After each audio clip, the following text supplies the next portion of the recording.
Good evening. Welcome to Prasanna's world. మీరు నా channel first time చూస్తున్నట్లయితే ప్లీజ్ సబ్స్క్రైబ్ చేయండి, షేర్ చేయండి, లైక్ చేయండి. ఈరోజు నేను ఉసిరికాయలతో పచ్చిమిర్చి నువ్వులు వేసి నిల్వ ఉండేటట్లు ఒక పికిల్ చేస్తున్నాను. చాలా బాగుంటుంది ఇది.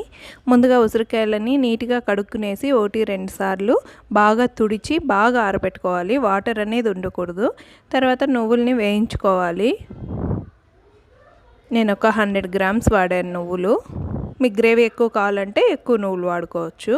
వీటిని బాగా ఇలా గోల్డెన్ కలర్ వచ్చేదాకా వేయించుకొని తర్వాత మెంతులు కొంచెం, జీలకర్ర కొంచెం తీసుకొని వాటిని కూడా వేయించుకోవాలి.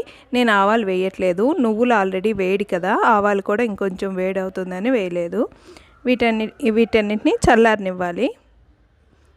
మెంతులు, జీలకర్ర, నువ్వులు ఇవి చల్లారి ఆ తర్వాత మనం పొడి చేసుకోవాలి. ఈ లోపల బాండలు పెట్టేసి దాంట్లో నూనె పోసి ఉసిరికాయల్ని వేయిస్తున్నాను. బాగా రెడ్గా వచ్చేసేయాలి అవి. ఇలా వేగిన తర్వాత వీటిని పక్కకు తీసేసి ఇదే బాండిల్లో పచ్చిమిర్చి వేసుకుంటున్నాను. ఎండుమిర్చితో ఎప్పుడూ చేస్తాం కదా కారపొడితో, దానికంటే ఇలా పచ్చిమిర్చితో చేసుకుంటే చాలా బాగుంటుంది. మిర్చిని అలా పొడవు ముక్కలుగా వేసుకుంటారు. అలా వేసుకుంటే వేస్ట్ అవుతాయి అవి తినేటప్పుడు. ఇలా వేసుకుంటే మనకు గ్రేవీలా కూడా కలిసి వస్తాయి. నూనె కాగంగానే పచ్చిమిర్చిని యాడ్ చేసేయాలి. యాడ్ చేసిన తర్వాత కొంచెం పసుపు యాడ్ చేసి ఇందాక మనం తీసి పక్కన ఉంచుకున్నాం కదా ఉసిరికాయలు కూడా యాడ్ చేసేయాలి. ఈ రెండింటిని యాడ్ చేసిన తర్వాత మిక్సీలో ఇందాక మనం పొడి కోసం వేయించి పెట్టుకున్నాం కదా అవన్నీ వేసేసేయాలి. ఇప్పుడు ఈ పౌడర్నంతా ఉసిరికాయల్లో కలిపేసేయాలి. ఇంకా మనమేం ఉడకనియక్కర్లేదు. నేను ఇలా గ్లాస్ బౌల్లోకి తీసుకున్నాను. ఎందుకంటే స్టీల్లో ఉప్పు ఇవన్నీ వేసాం కదా, ఈ పులుపు ఉండే వేస్తే స్టీల్ నుంచి రస్ట్ వచ్చే ఛాన్సెస్ ఎక్కువ ఉన్నాయి.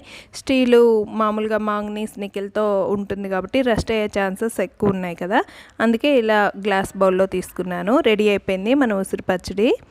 ఇప్పుడు ఇంకా దీన్ని రైస్తో కలిపి అది నేను బాటిల్లో తీసుకున్నాను. చాలా బాగుంది. నెక్స్ట్ డే కొంచెం మిగిలింటే దాన్ని నేను ఇలా రైస్తో కలుపుతున్నాను వేస్ట్ అవ్వకుండా.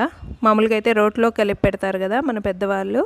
ఇప్పుడు మనం రోళ్ళు అవి లేవు కాబట్టి ఇలా కారపొడితో పికిల్ చేసుకోకుండా ఇలా పచ్చిమిర్చి వాడుకోవడం మంచిది. ఎందుకంటే మనము పౌడర్ ఫామ్లో వాడతాం కదా ఎండుమిర్చిని, అడల్ట్రేషన్ అయ్యే ఛాన్సెస్ ఉంది. సింథటిక్ కలర్స్ ఉంటాయి. అదే గ్రీన్ చిల్లీ అయితే చాలా మంచిది హెల్త్కి. పచ్చిమిర్చిలో బీటా కెరోటిన్ ఉంటుంది, హార్ట్ హెల్త్కి మంచిది. అలాగే ఇమ్యూనిటీ సిస్టమ్ని కూడా బూస్ట్ చేస్తుంది. వాటర్ కంటెంట్ ఎక్కువ ఉంటుంది. అలాగే యాంటీ ఆక్సిడెంట్స్ కూడా ఉంటాయి. చాలా మంచిది. మనము మిర్చి అంతా ఎండిపోయిన తర్వాతే కదా చేస్తారు. అలా చేసినప్పుడు దాంట్లో ఉండే న్యూట్రియంట్స్ అన్నీ పోతాయి. పైగా పెప్టిక్ అల్సర్స్ వచ్చే ఛాన్సెస్ ఉంది. అందుకే పచ్చిమిర్చితో చేసి మీకు ఎలా వచ్చిందో నాకు చెప్పండి. Thanks for watching. Please subscribe.